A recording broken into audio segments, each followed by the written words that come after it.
This is a mindfulness exercise for the development of specific psychological skills which aim toward living a more effective and efficient life, and involves observational attentiveness to one's direct experience in the present moment, always with a sense of curiosity, openness, compassion, and flexibility to one's inner experience and one's environment. As long as we are awake, we can be aware of our consciousness. We can think of our consciousness as a very large open arena, the kind that are used for very large concerts and sporting events. Take a moment and use your mind's eye to picture one of these vast and open arenas when it is not in use. There are no people in the stands, and no one out on the field or on the stage.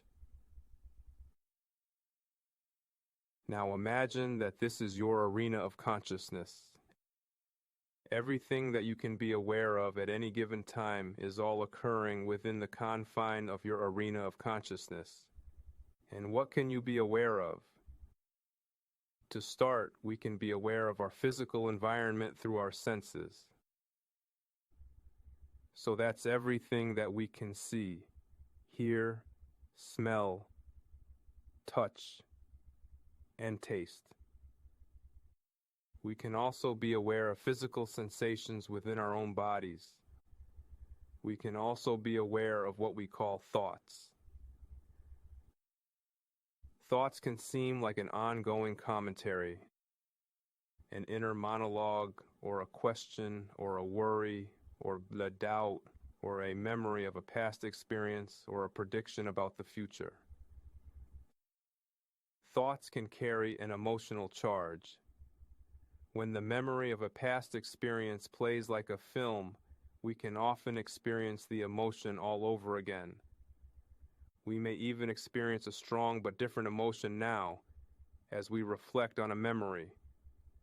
Maybe we did something in the past that we now think is foolish, and we are embarrassed at the thought. A cringe experience, but at the time there was no such feeling. These thoughts may arise in the arena of consciousness audibly, as if through a speaker. Or maybe they are visual, like pictures, images, or videos playing on a giant screen. All of this activity is churning in our arenas of consciousness from the time we wake up in the morning until we fall asleep at night. And as humans, we all have a very unique and special ability, because at any given moment in time, we can stop to notice and simply observe what is present within our arena of consciousness. You are here now, trying to focus your attention on my voice, probably to varying degrees of success. And while you do hear my words, you are probably also aware of some of your own thoughts that are arising at the same time as you are listening to my voice. The thoughts may be about this recording, or they might be about something entirely unrelated, like what you need to do later on today, or even a memory from the distant past. Some thoughts can really grab your attention and pull your focus away, and make you lose track of what is being said. Attention is like that. It's kind of like a spotlight, but also a magnifying glass, and an amplifier. Anything that we focus our attention on becomes instantly and simultaneously illuminated, enlarged, and loud, effectively crowding out everything else that is in the arena. As we now get into this mindfulness exercise, we will be purposefully directing attention onto different areas within the arena of consciousness, pointing our focused attention like a man behind a spotlight at a theater, always as a curious observer, set back from it all, and never so caught up in any one thing as to lose the sense you are merely an observer, set apart, up in the rafters, so never directly impacted by anything going on in the arena. Another useful metaphor to distinguish the difference of experience with our thinking self and our observing self is a zoo exhibit. You can go to a lion's den or a tiger pit in a zoo and be 10 feet or less from one of these animals, who are magnificent to behold, but also capable of causing you great harm in a fraction of a second if they could make contact with you. But as an observer at a zoo, you probably don't experience any great fear for yourself or the ones that you love who you are with. You intuitively know that you are safe from harm, and you can sit and observe the animals because you know that they pose no threat to you or anyone else's safety. You can even direct your attention to something else in that moment, like a conversation with your spouse, friend, or children. Or you can look and scroll on your phone, or check an email, or write a text. This is what the experience is of an observer. On the other hand, if you were on a hike in the woods, and you looked up and saw a large mountain lion perched on a branch just above your head, looking right at you, and appearing to be ready to pounce on you at any second, you would have a very different experience in that moment than you would while visiting a zoo. I don't imagine you would continue with a casual conversation with whoever you were on the hike with, or check a text message. The purpose of this metaphor is to differentiate the experiences of the thinking self and the observing self. We can often find ourselves hooked into thoughts that trigger emotional responses like fear, anger, dread, sadness, depression, frustration, irritation, but they are just thoughts and are as harmless to you as a lion, tiger, or bear in a zoo exhibit. But we can seem to react to these thoughts, like the encounter with a mountain lion while out on a hike, as though they do pose a true threat. Speaking of lions, tigers, and bears, you may have automatically thought of a movie. What movie did you think of? This is another aspect of the thoughts that enter into our arena of consciousness. We are not in control of them. We cannot be gatekeepers of what thoughts are allowed in, or force a thought out. As a matter of direct experience, the very thoughts that we try so hard to not allow in, or once in, we try to force out, the more entrenched those thoughts tend to become. People will often speak of intrusive thoughts. I have a question for you. What percentage of the thoughts that you have during a typical day are not intrusive? Intrusive in the sense that they enter into your mind without your permission and without you specifically bringing it forth. To demonstrate the reality that we are often not in complete control of our thoughts, I will now give a very specific instruction to you. Do not think of Abraham Lincoln.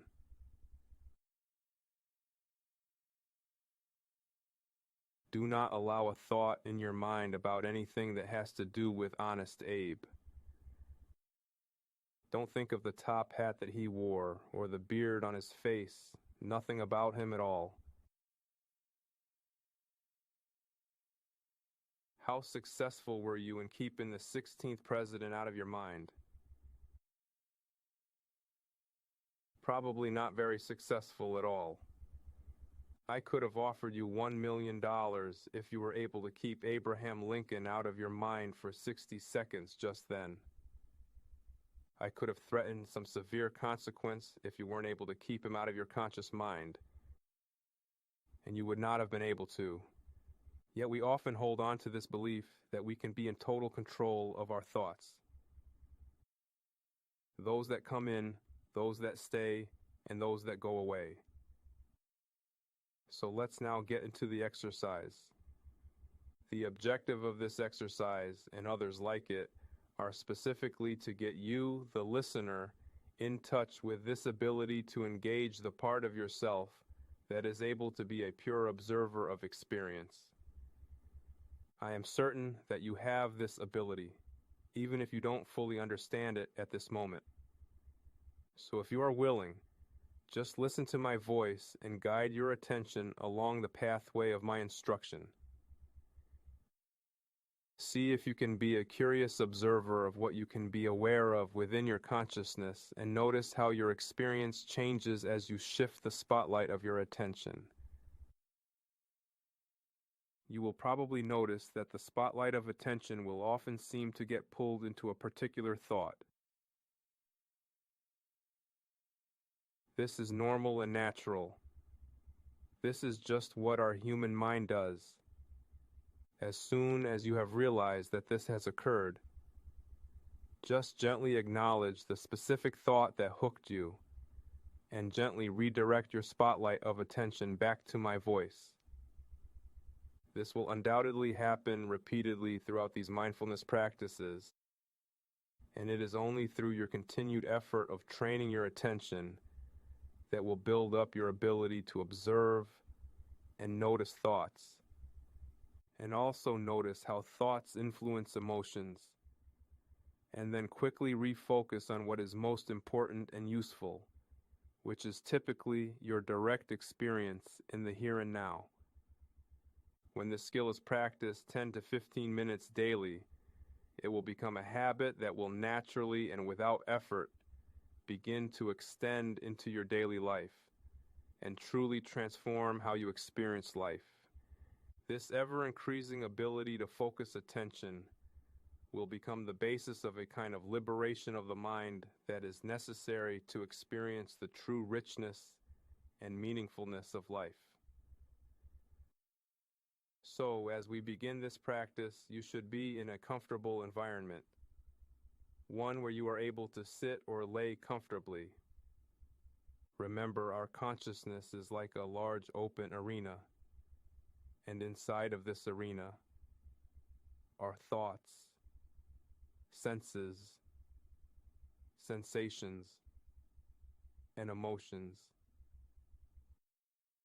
So now take a moment to shift your attention directly onto the physical sensation associated with how you are sitting or lying.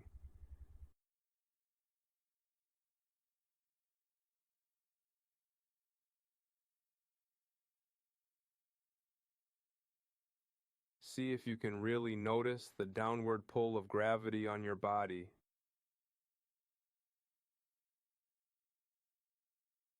Direct your awareness to the specific points of contact of your body in the chair, bed, or floor.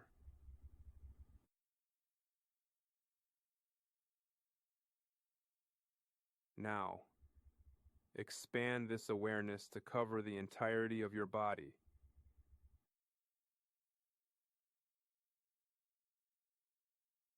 See if you can really notice the warmth or the coldness of the air on your skin.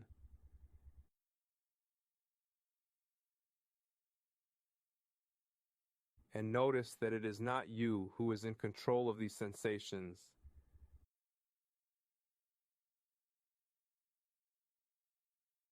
They are just appearing in the arena, and you are simply noticing the experience. It is your mind that would describe the experience as either cool or warm, tingly or tense.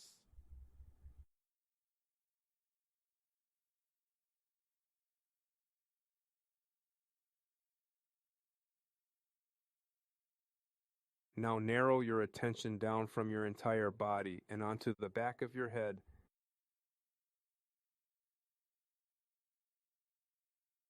and now the back of your neck.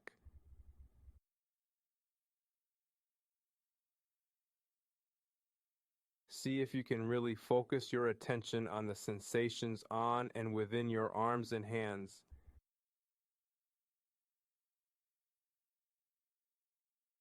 And see if you can pay close enough attention to the pure sensations. The shape of your hands begins to fade. You don't actually feel a shape at all, but rather there is a cloud of sensation.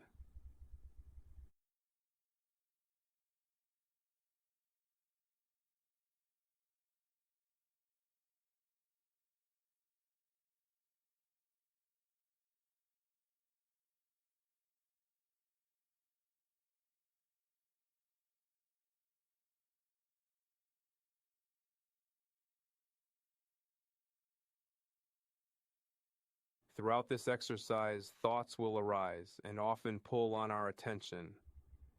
This is normal and natural, and it will no doubt happen many times at the beginning of this practice. When you notice this has happened, see if you can simply acknowledge the thought that hooked you and focus back on the sensation itself.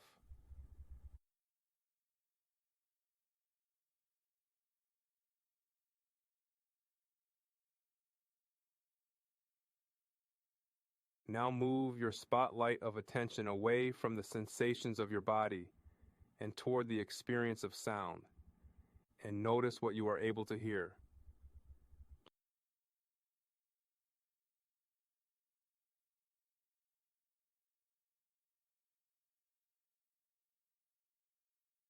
Just notice each sound the moment it appears.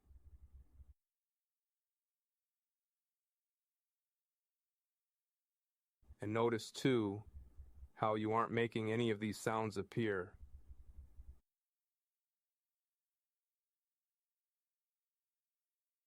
And you can't keep them out of your consciousness or hold on to them for a moment longer than they appear on their own.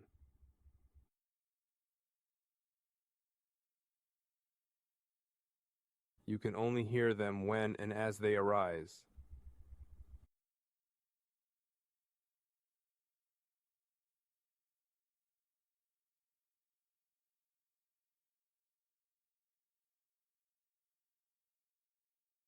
And you are simply the space in which these sounds and feelings in your body are appearing.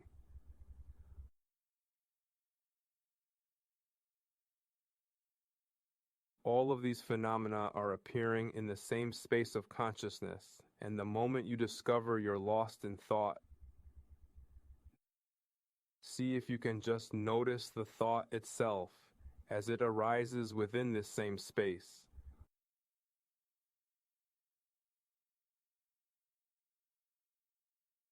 What happens to a thought the moment you observe it?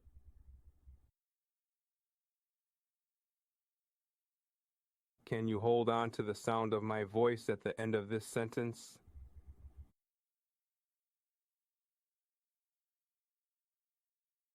In the same way, can you hold on to a thought for a moment longer than it appears?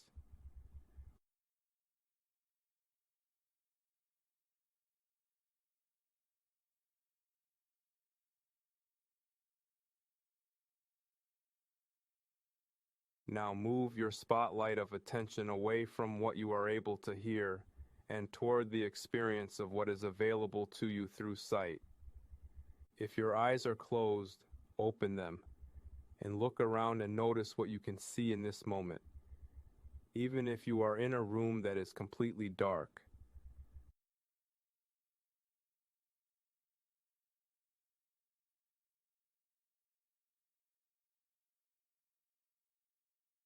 Notice the different colors, the lighting, shapes and shadows.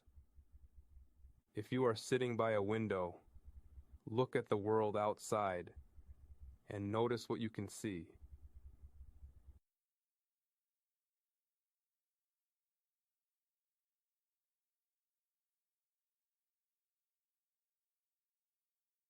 Now, direct your spotlight of attention away from what you can see in your field of vision and toward the experience of the sensation of breathing.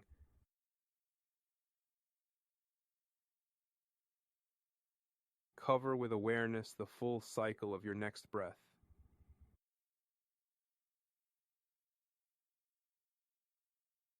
It can seem that pretty much every guided mindfulness exercise you come across focuses on some kind of breathing exercise. It's my own personal belief that there may be nothing especially significant about the breath, but it's something you always have with you, and it's as good as any other sense object as a basis for training your attention. Eventually, with plenty of practice, this skill of noticing and observing all happenings within the arena of consciousness will carry over into your daily lives, and you will be able to incorporate everything that arises in consciousness as a curious observer of events. For right now, see if you can focus on the sensations of breathing from the beginning of the inhalation to the pause between breaths, and follow the exhalation to the end.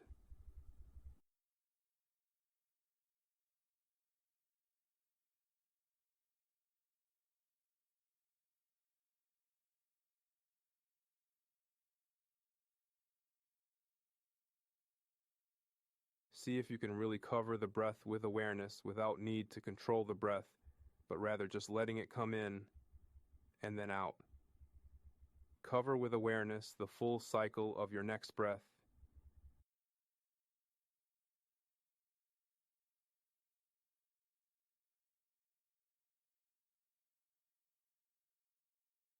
We will now move into an area that can be difficult in the beginning, only because it is a concept that most of us have never considered or maybe even thought possible. But this will turn out to be the most helpful aspect of mindfulness, and that is the ability to notice and observe our very thoughts. So now turn your attention more directly on your thoughts. See if you can notice each of your thoughts as it appears in your conscious. For the next few moments, see if you can just notice and observe each thought that comes into your consciousness. Just look at it without judgment or questioning, just an open curiosity.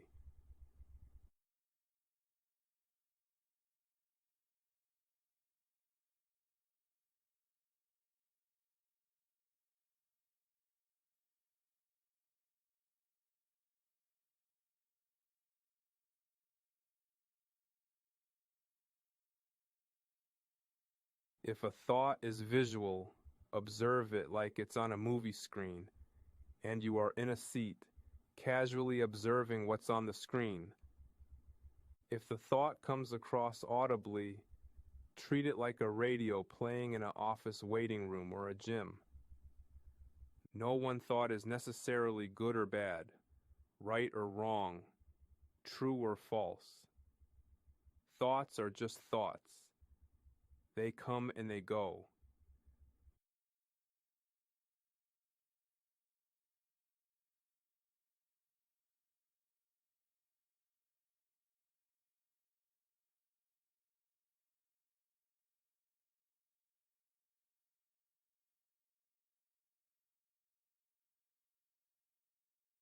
We rarely know what our next thought is going to be, and we often cannot help but to have whatever that thought is, and we often react emotionally and viscerally. The goal now isn't to stop and wrestle with whichever thought arises, or to suppress any emotion that might arise along with a thought. It is rather to notice and observe these mental events clearly, and in fact to recognize them as appearances in consciousness.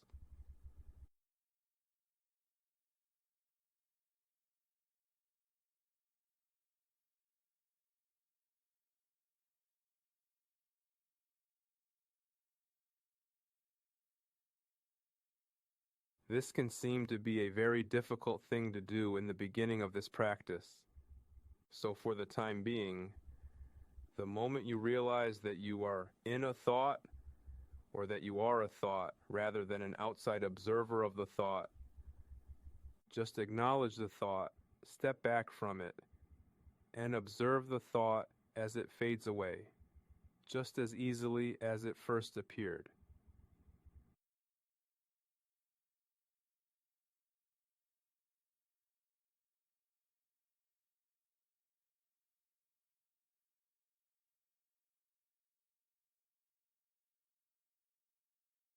We are not the thinkers of thoughts.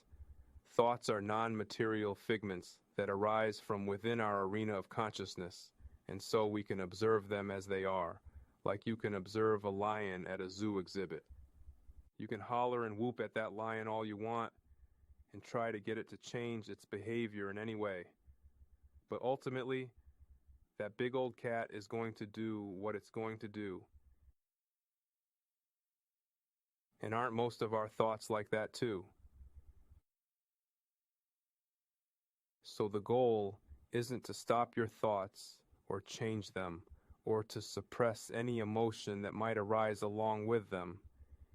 It's just to notice them with curiosity and maybe even slight amusement. We will now wind down this exercise. Remember that we can think of our consciousness as being like an arena, and within this arena are all thoughts and emotions and everything that you can see, hear, touch, taste, and smell. So now sit up in the chair and notice the sensations within your body in this space.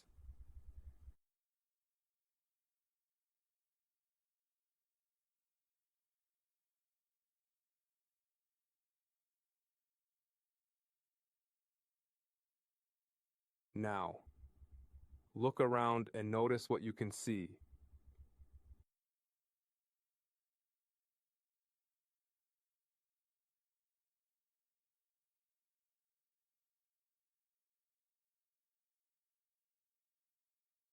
Now notice what you can hear.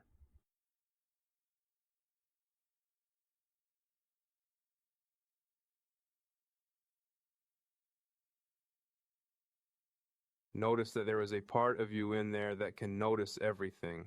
Whatever you see, hear, touch, taste, smell, think, feel, or do in any moment. It is almost impossible to exaggerate how deep and interesting and transformative this simple practice of paying close attention to your experience can be.